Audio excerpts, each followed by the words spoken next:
It's my very great pleasure today to welcome today's View from the Top speaker, Ted Turner. It's difficult to know where to begin when introducing someone like Ted Turner because he has made an impact in so many different areas. He is primarily known in the business world for his impact on the media, which began when he took over a billboard advertising business when he was 24 years old. He used profits from this enterprise to enter cable television, just as it was beginning to take hold in the US. In what was an audacious move at the time, he launched a 24-hour cable news network in 1980. CNN was the first all-news TV network in the US. At the time, many questioned how anybody could fill the airwaves with news content continuously. Today, it is difficult to imagine what news and politics was like before 24-hour coverage existed. After launching CNN, Ted began buying media content, including the film studio MGM, and used the library to create multiple successful cable franchises, including TNT and Turner Classic Movies. The resulting Turner Broadcasting Systems eventually merged with Time Warner in 1996. Mr. Turner was vice chairman of Time Warner and its largest stockholder when the company merged with AOL in 2000, in what I'm sure Mr. Turner would agree with perfect hindsight was probably not optimal timing. But in many respects, Ted is not here to talk about business at all. He's on campus to attend a meeting of the United Nations Foundation, where he is chair of the board. The UN Foundation was established with Ted's pledge of $1 billion in 1998, the largest philanthropic gift of its time. The foundation was established to strengthen and support the UN and its causes through a blend of advocacy, grant-making, and partnerships. These causes include children's health, climate and energy, sustainable development, women, and population initiatives. Ted is also an outspoken environmentalist, and as the largest landowner in the United States, with more than 2 million acres of land, an area larger than the states of Delaware and Rhode Island combined, his decision to focus on ecological sustainability in land management has already had a major impact. Ted is owner of the Atlanta Braves baseball team and Atlanta Hawks basketball team. Not content to just stand on the sidelines, however, he also was skipper of a winning America's Cup sailing team in 1977. He is known to be outspoken and controversial, earning him the nickname, the Mouth from the South. But he has also been named other things, such as Man of the Year by Time Magazine and Humanist of the Year by the American Humanist Association. While this is only a partial list of accomplishments, one theme that ought to be abundantly clear is that when Ted Turner does something, he does not do it meekly. It should make for an interesting discussion today. Ted is going to be interviewed by Jason Lee Keenan, one of our second-year student leaders of the speaker series, before opening the discussion to Q&A. Jason also has a record in the media business, having worked for Hulu during the summer and for Disney prior to business school, as well as Goldman Sachs and Texas Pacific Group. I'm not sure how Jason is at sailing, but he's an impressive classical pianist. Please join me today in welcoming Ted Turner to the Stanford Graduate School of Business.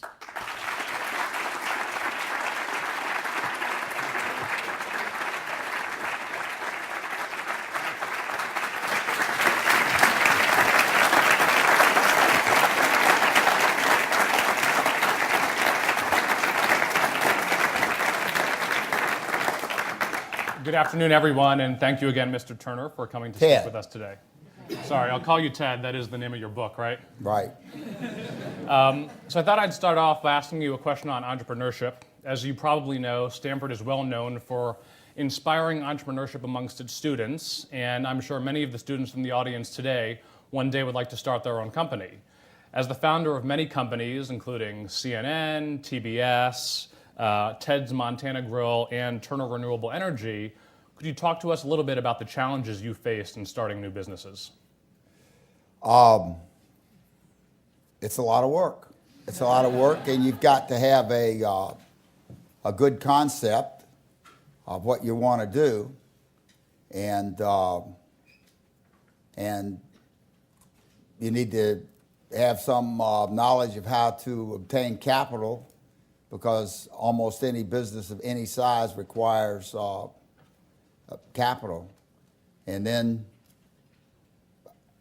I hate to say it, but you can't do it in just a couple of lines. When I get asked that question, though, when I get asked at groups like this, I say, the secret of success in business is early to bed, early to rise, work like hell, and advertise. That's about as good as anything. But I would recommend, because in a book you can cover it better. That's why I wrote the book. That sounds like advertising. And to also, me. I don't have to say the same damn thing over and over again. So let me One ask. of the things we did a lot in television, we had a lot of reruns, and when you get over 70, life just turns into one big rerun. So you founded these companies over a period of 30 years. Have the leadership challenges 50 years. 50 years. Have the leadership challenges changed over that time? No, not really. I don't think. Still pretty much the same thing. Don't forget to advertise. Shifting gears then for a sec. So in 1998, you founded the UN Foundation with an historic $1 billion donation. What motivated you to make this donation, and why the United Nations? The UN was in a lot of trouble. They were in financial trouble. And this was back before governments bailed out companies. This was a time when companies and individuals bailed out governments. And at the United States was over $1 billion in arrears on their dues to the UN, and the UN couldn't pay their peacekeepers. We're the biggest contributor, and we were almost 2 years behind in our payments. And it drove me crazy, because I'm a student of history, and I read a lot when I was younger, studied history very, very carefully, and I don't think we'd be here today without the United Nations. I think the United Nations did, for all the things that it didn't do, and it's not perfect, like our federal government's not perfect, like state government's not perfect, but it did. Maybe it was luck, but we did prevent World War III. And if we had had a World War III, particularly about the time of the Cuban Missile Crisis, which was the closest we came, we'd probably all be dead. And that's worth saving. Something that saves everybody is worth hanging on to. And I was trying to figure out how I could get the money to the UN, because all of a sudden I was worth a couple $1 billion. And it happened real quickly. My stock went up when CNN turned the corner. In a period of just a few years, I went from just about broke to worth, well, at the high point, close to $10 billion. And so I had the money, and the first thing I thought is why don't I go to the UN and buy the debt at a discount, offered at business school, right, at 20%, because, and then I could present the bill to be paid. The UN couldn't push the United States because they wanted to stay a member. They had to be real nice, even though if you owe somebody a lot of money, you're supposed to be nice to them anyway. That's what we got to forget about China. We've got to be nice to China because we owe them $1 trillion. I have an idea how we could get rid of that, too, real quickly. China wants to build an aircraft carrier because they've got a lot of money now, and they don't know what to do with some of it.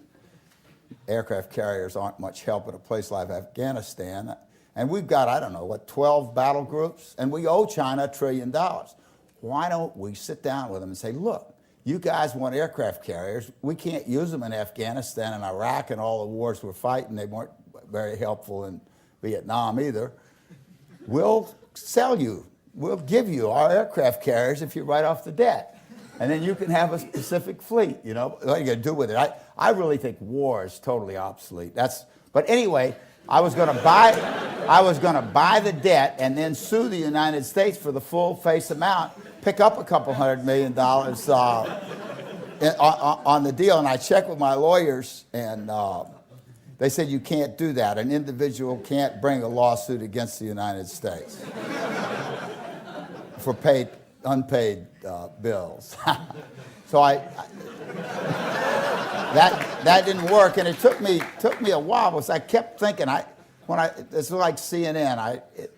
I spent 3 years just thinking about it before I even started it. I was just amazed that CBS, NBC, or CBS didn't do it because they had all the infrastructure. They had a news department. They had the bureaus. All they would have to do was do it, but they didn't have the imagination. And that's another good thing to do, is go into a business where the people that are running it are a bunch of dumbasses. That makes it easy to have dumb competitors, is one of the best ways to get started.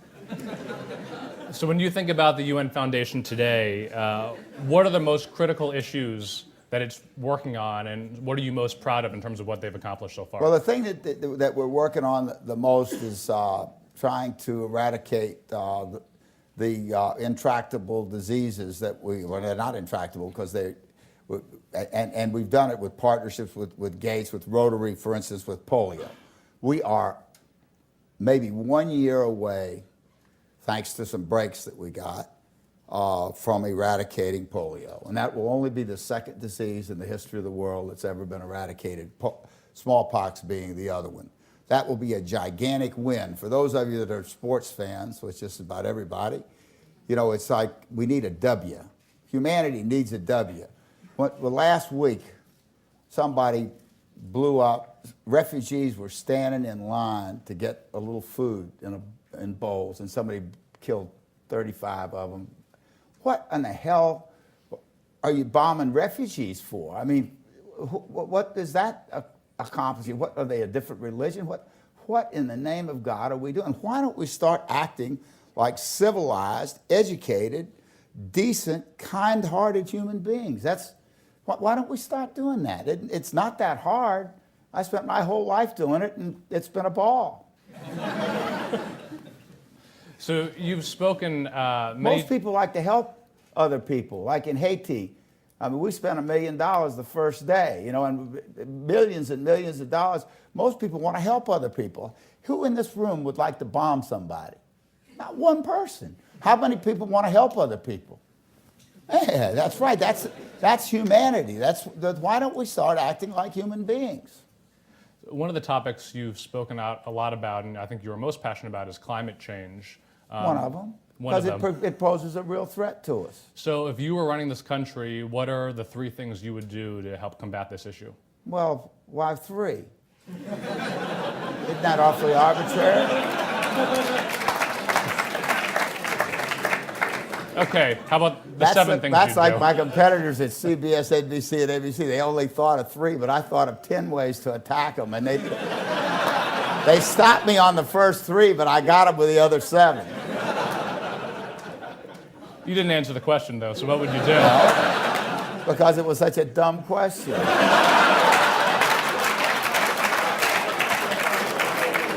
It actually was. Well, one, I'd ask people to turn out the lights. Basically, the cheapest and quickest way to make progress is to conserve energy. Walk, don't drive, and so that sort of thing. And then what we have to do is switch over to. It's time to say goodbye to coal and oil, and replace them with renewable energy, with solar, wind, possibly geothermal if we can figure out how to do it. We should be doing a lot of research on it because it has tremendous potential. And it's time the Industrial Revolution was started with burning coal. It's time to say goodbye to it. We're burning too much of it, and it's poisonous, and we're gonna run out of it anyway. But it's time to say goodbye to coal. And I mean, say goodbye to coal. To those 35 senators from the coal states, they're going to vote for coal. They don't care what happens. They do care what happens to the country, but they care more about whether they get reelected than anything else. We're going to have to get our government to work better, and because then they have to be able to do more than one thing at a time. I mean, I ran CNN and the Cartoon Network at the same time. And we have to multitask. I mean, they just stop. The whole country comes to a halt for 6 months while they get the health care bill through. Why can't they do 2 or 3 bills at one time, you know? I mean, you take more than one course, don't you? For Christ's sake, I mean, you know. We got to get with the program. So you Speed things up a bit. Go into high gear. I like that. So you mentioned China before, and I think one of the big challenges with addressing climate change is it's really a global issue, and countries like China and India are projected to be the biggest producers of carbon emissions over the next decade. Yeah, well, China is very, very close to it right now. So what should the U.S. be doing to figure out the global dynamics here? Basically, there's a lot of people thinking about it, and working on it. I am, and we just got to keep with it. We can't really afford to lose this one, and it's not just climate change. Climate change is a symptom of overpopulation and too many people using too much stuff. What we have to do is we've got to stabilize the population, and quickly. Because we can't handle 9 billion people. With 6.7 billion, when I was born in 1938, there were only 2 billion people in the world. In the lifetime of one person in those 70 years, we've increased the number of people on the planet by 3.5 times. That's gigantic. Nothing like that ever happened before. If we'd have had that many more elephants, for Christ's sake, we'd all be elephant dung, you know. So we've got to go. What we really need to do, and Paul Ehrlich, I don't know if he's around, but he's involved here, I think. I read The Population Bomb 30 years ago, and he feels like, because I talked to him, I had him out for a weekend 30 years ago when I was doing my research on population, and he thought that the world population ought to be between 2 and 2.5 billion people. That with that we could support internal combustion engines. That there wouldn't be so many people that would overwhelm the resource base. The planet's collapsing all around us. The ocean fisheries are collapsing from overfishing.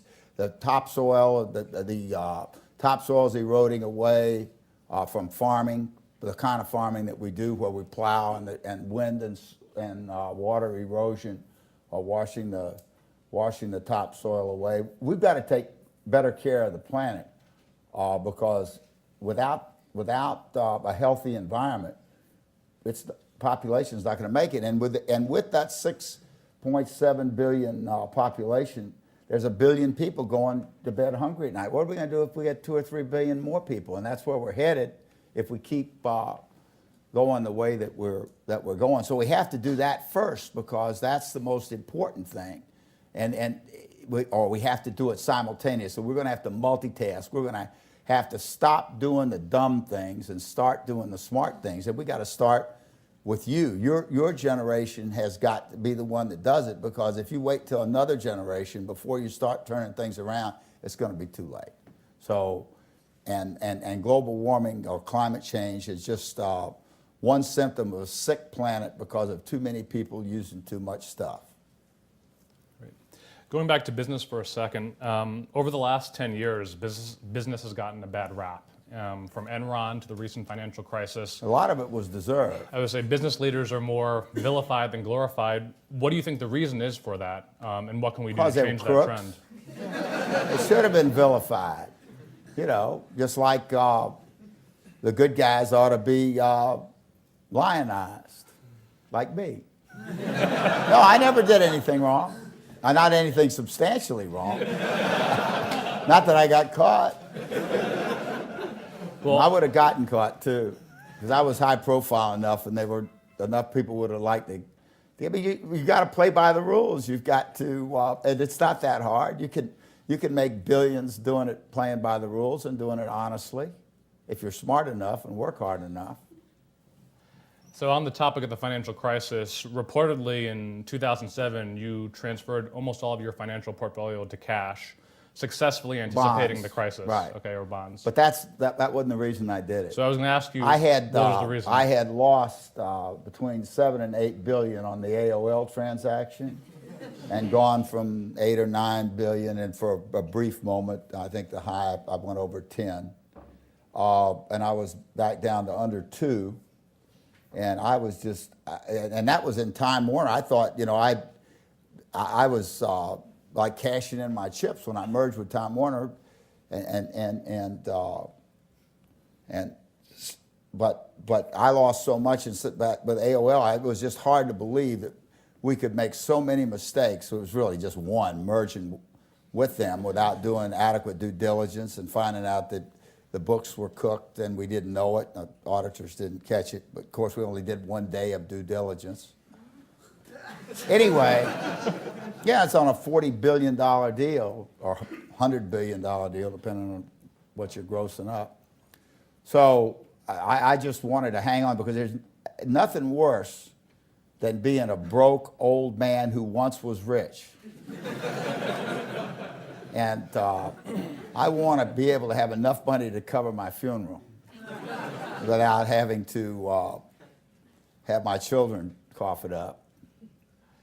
Do you think there are steps we should have taken to prevent the financial crisis?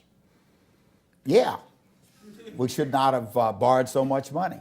I don't know, a penny to a soul, and haven't for a long time. I think you ought to aim in your business career and in your life to be out of debt by the time you're 60 and not owe anything on your house or anything else.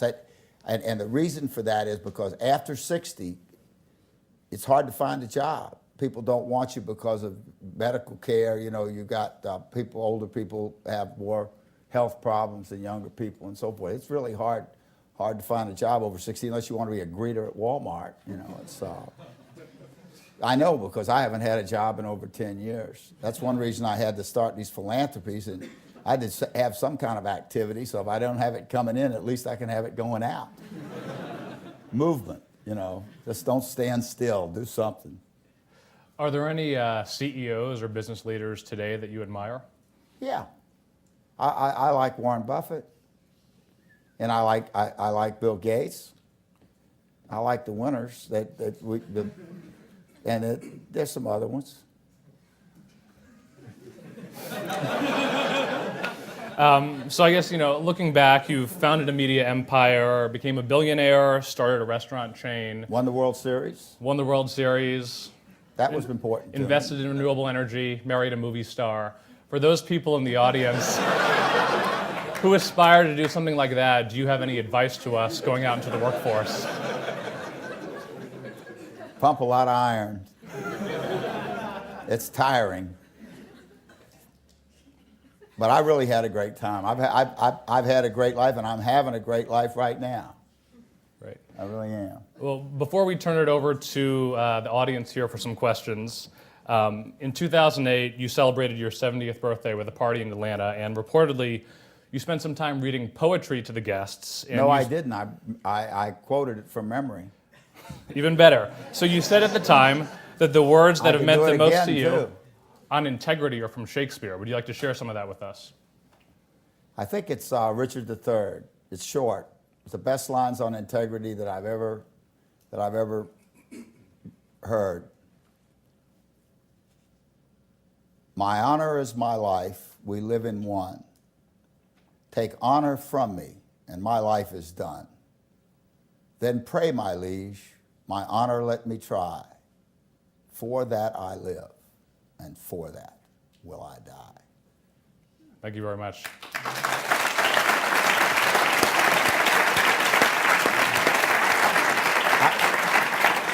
I'm going to give you the other two that I gave at my birthday, too. The lines that on courage, because if you're going to be successful in business, you've got to have a lot of courage. Then step forward, Horatius. This is from Horatius at the Bridge by Thomas Macaulay. Then step forward, Horatius, the captain of the gate. He said, to every man of woman born, death cometh soon or late. And how can man die better than facing fearful odds for the ashes of his fathers and the temples of his gods?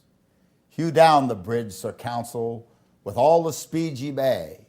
I, with but two beside me, will hold the foe in play. On yon narrow span 1,000 might well be stopped by 3. Now who will stand on either hand and guard the bridge with me? Pretty strong. They stopped the whole Etruscan army.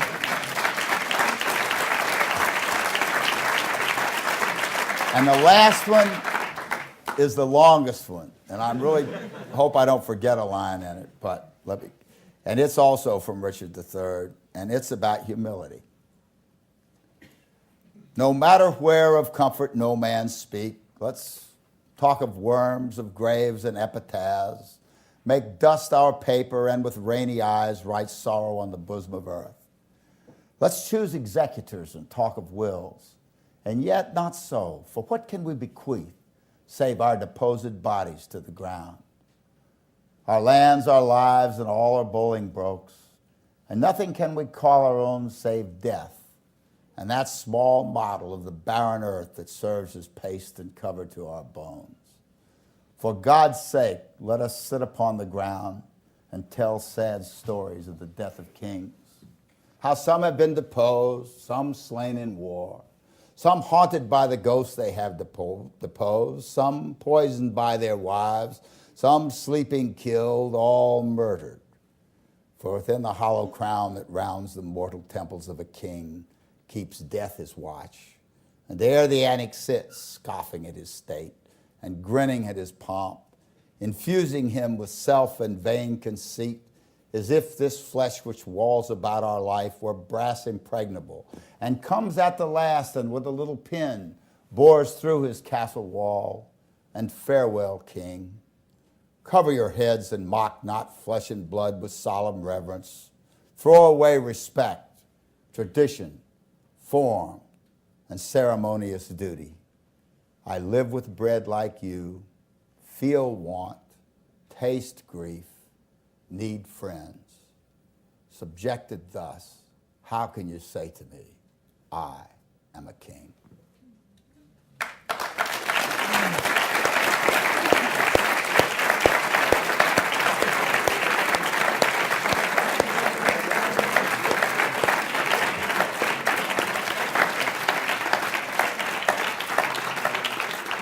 My company in 1970, the first year in the television business, there were 35 employees, and we did $600,000 and lost $900,000, almost $1 million. That same exact company, 30 years later, did $2.5 billion, had 12,000 employees, and made $600 million. That was the year I merged with Time Warner. That's what you could do, just say, smoke them. The stock went up 2,000 for one during that time, and that's how you make them.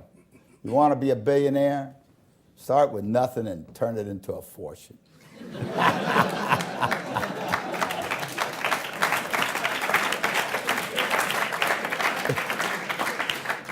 So with that, we'd like to open it up to questions from the audience. Please take a mic and make sure to stand up. Thanks very much for coming today. Wanted to ask you a question about mentorship. I'm wondering who have been some of your biggest mentors over your career, and what are some of the biggest lessons you've learned from them? My father was definitely the biggest one. He taught me about business. It was he was in the billboard business, and it was a real easy business. You lease the space, put up a sign, and then rented it to an advertiser for enough to have a profit. But I wanted to do more with my life than just make money, so I wanted to get into television where I could do programming. I had ideas for programs, and so that's what but he taught me about how to, what profits and losses were and so forth. Mr. Turner, Ted, thank you for joining us. Ted, thank you for joining us today. During this conversation, we talked about both your experience as an entrepreneur fighting against the odds, and also for your passion about the environment and a lot of the challenges that even people here at Stanford have characterized in our global ecosystem. I was wondering if you could take a pass at bringing those two together and speak to, one, to what extent, what advice you have for business leaders who want to have an impact on those issues, And two, are there any specific opportunities that excite you outside of energy, whether it be water, soil, agriculture, et cetera? Well, I think of soil and water and energy together, but I think that's where I would, if I was starting in business today, that's where I'd go, because we've got to completely rebuild our whole energy system all over the world. We've got to phase out coal and oil. I go along with Boone Pickens that we ought to use natural gas as a bridge fuel to when we're completely reliant on solar, wind, and perhaps some geothermal and biofuels. That's where I'd go. I think that's where the growth industries for the future are, at least for the immediate future, for the next 30, 40 years. And I'm personally going there myself. We're building one of the largest solar installations in New Mexico. I partnered with the Southern Company, which is a big utility, the biggest one in the Southeast, one of the biggest ones in the country. And half of their power is generated from coal. And what I'm doing is I'm partnering up with them and trying to work with them and to show them that they can go with clean energy rather than fight them. But I've been known to do a little fighting too, from time to time. Yes, sir. Thanks, Ted, for coming. Stephen van Helden. I'm a first-year student here at the GSB. So a lot of the business ideas that you've spoken about have been, business ideas with a social mission.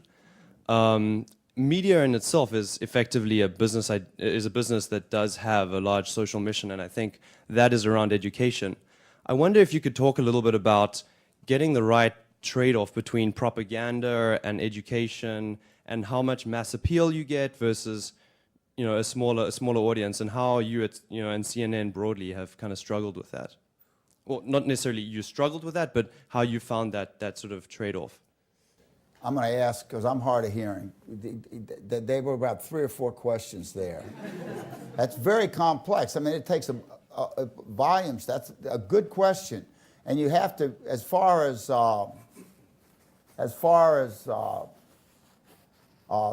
just take the news media, take the news network, take CNN. They're being beaten in the ratings by Fox, which I knew that was where the greatest threat to CNN would come from. It would come from a right-wing network. This was before I even started CNN.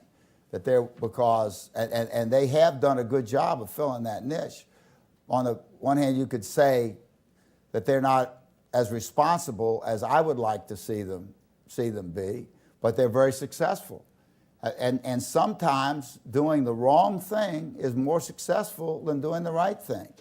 And that's one of the hardest things about business. I couldn't do the wrong thing and make money on it. I had too much pride to do that. I'd rather not be successful than be successful by doing the wrong thing.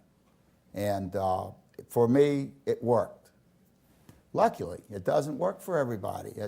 It's a very hard thing to balance. It really is. And that, it's one thing just to go into business to make some money, but most people have enough trouble. That's hard to do by itself. And then if you have a strong sense of social consciousness on top of that, that just is another layer of complexity to it. But I would strongly recommend, because I did it and was successful that way, that you strive that way to do it with a conscience. That what you do is something you can be proud of. And because I think in the long run, that's really more important, that you have your pride and that you did good with your life rather than just making a whole lot of money. But it's not easy. Hi, Ted. My name's Edward Castaño. I grew up watching Captain Planet and wanted to thank you for that. Of all the things I did, I'm really proud of Captain Planet. How many people in the room grew up on Captain Planet? Look around. If we save this world, it's going to be partially because of Captain Planet. No, I'm serious. It's right, because Captain Planet taught you about environmental stewardship, didn't it? I mean, I came up with the idea that I said, because I had the Cartoon Network outside the head, I had already bought Tom and Jerry, Bugs Bunny. I mean, I had everything. I had the Flintstones. I had Yogi Bear. I had the Jetsons. I had all the I mean, I was the cartoon king. And then I bought all the movies. I had Gone with the Wind, Citizen Kane. it was so great.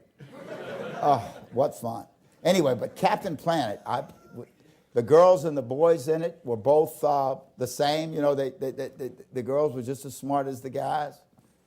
Yep, and they were kids from all over the world. Kwame from Africa, right? Wheeler from New York. G from Asia. She was a composite Asian girl. Linka from the Soviet Union, and we had to change it to Russia because the Soviet Union disappeared while Captain Planet was running. And it ran all over the world, including Russia, including China. And they won't run it. If I could do one thing at Time Warner to get Captain Planet back on the Cartoon Network at a decent time so we can train today's kids, because the stories are still, you know, they're timeless. They are. So as you mentioned, as you mentioned earlier, there's a lot of energy, effort being expended to deal with the symptoms of environmental problems.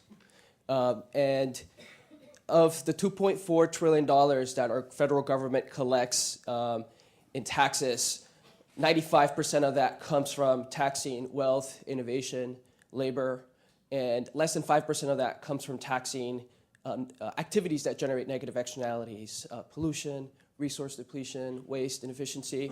So to my question, what do you see as the best way to actually address the root cause of environmental problems instead of just dealing with the symptoms? I know you mentioned earlier population control. You have any other Not ideas? population control, family planning. Family planning, yes. People don't like to be controlled, but they like to plan. All right. Population planning, then? Important. It's very important. That's why I forbade the TV announcers on CNN to use the word foreign, because CNN was going all over the world. It looked really stupid. Foreign, who's foreign? Everybody was close together now because we've interconnected the whole world. So, but what's the question? So, what do you? That was a long question, young man. What are some ways in which we can deal with the root cause of environmental problems? What do you see as the most effective ways? Should we be, for example, taxing polluters? Absolutely. Tax the polluters, you bet. And then rebate absolutely, that's who should be paying for it. That's who, you know, why should we be paying for somebody else's pollution? That's not the solution. And if I can follow up, what do you see as the role of education versus technology? Tax gasoline, you know. And he was also asking, do you see education playing a role in this as well? Of course. Everything plays a role in it. Captain Planet was television, but it was educational television, right? Sure, education is extremely important. If we don't have a good educational system that teaches... Germany had a great educational system in 1935. The only problem was it was preaching hatred. You know, I mean, they were saying that the educational system was anti-Semitic there. But we need an education system that strongly educates us about the environment and how important it is to preserve it. You bet. It's not just something that we just can rape and pillage and expect it to support us. I want to see us sustainable. I'd like to see what's wrong with the concept of where 5,000 years from now people are still here, living in harmony with nature, right? And having a great life. I think what we've done, one of the biggest mistakes we've made in America and in the Western world to a smaller degree, but in America, is we've emphasized that how much money you have and how much you spend is what determines how happy you are. That's not right. The thing that really determines your happiness is your relationships with your family, with your friends, and we need to change over. That's what got us in all this financial problem. People wanted to spend more money, so they went out and borrowed more than their house was worth against their house. The banks lent them the money. That was the bank's mistake. But it's our fault that we got in this problem. It basically was because we were spending more. George Soros figured it out. I think 6% a year for the last 5 years we spent more than we were earning.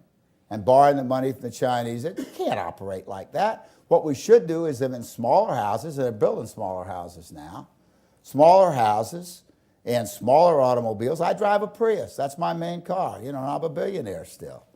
And I don't have a gigantic house. I got a nice house, I'll tell you, I do. But it's not gigantic.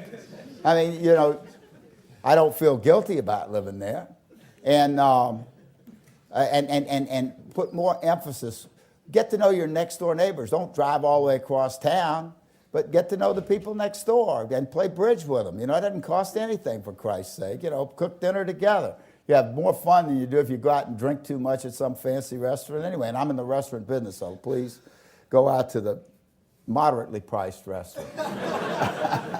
Like Ted's Montana Grill. We're not in California yet. Anyway, does that answer the question?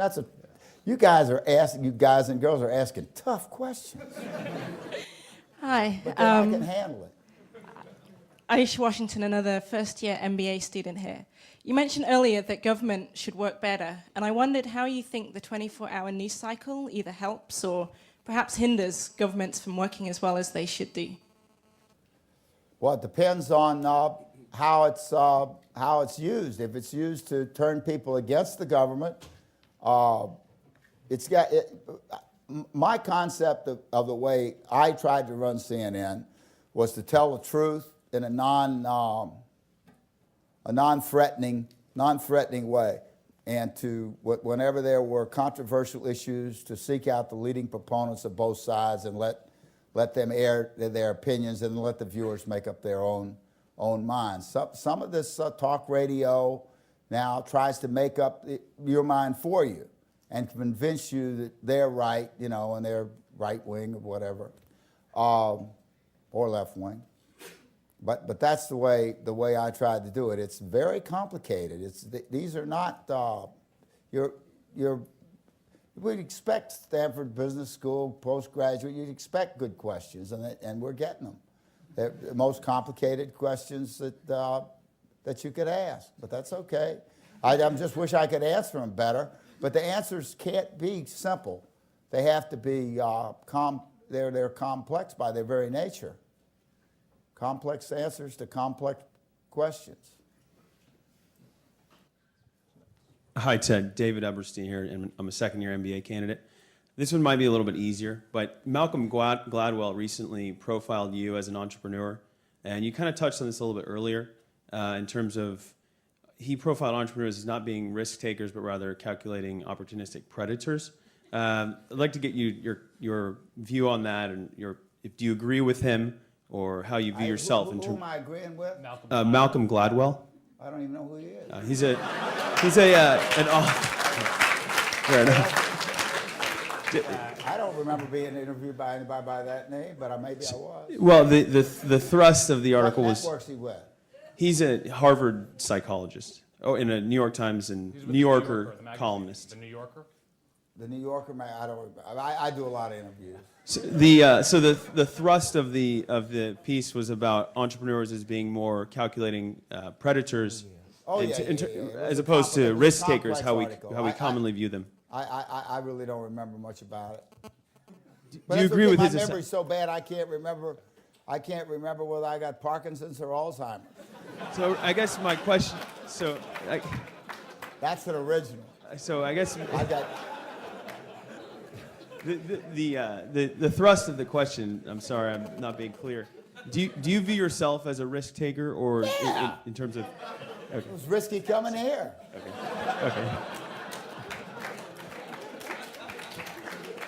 Thank We you. were running late, and you should have seen how fast we drove across town. Oh my God! I'm lucky to be here. Do we have any more questions?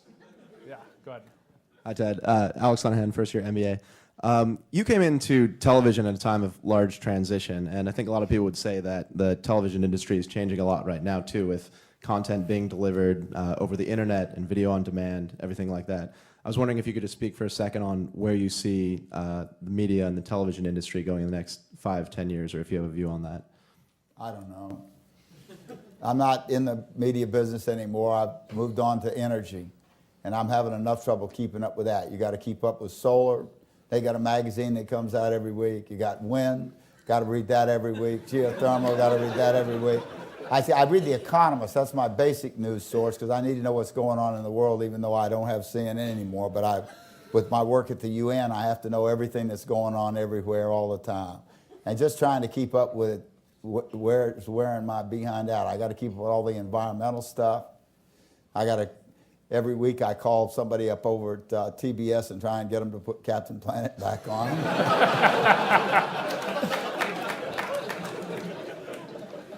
Hey, I'll tell you what y'all could do. Let's see, I'm trying to remember who's the chairman of Time Warner now. It happens that he's actually a GSB alumnus. Yeah, His who name's is it? Jeff Bucas. Jeff Bucas. Why don't y'all write Jeff Bucas a letter, each individually, saying, I'm a Planeteer, put Captain Planet back on. So I think we have time for one more question. Ted, I'm a first-year MBA from India. Just had a question. What's your biggest, in your view, what's your biggest accomplishment and your biggest regret in life? Biggest regret? Right. That my marriages didn't work out.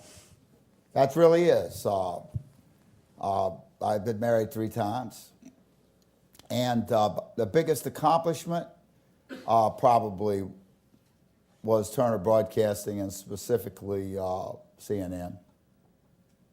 It was the first global news network. It was the first global network and the first 24-hour news source. So it was groundbreaking. I think it's fair to say.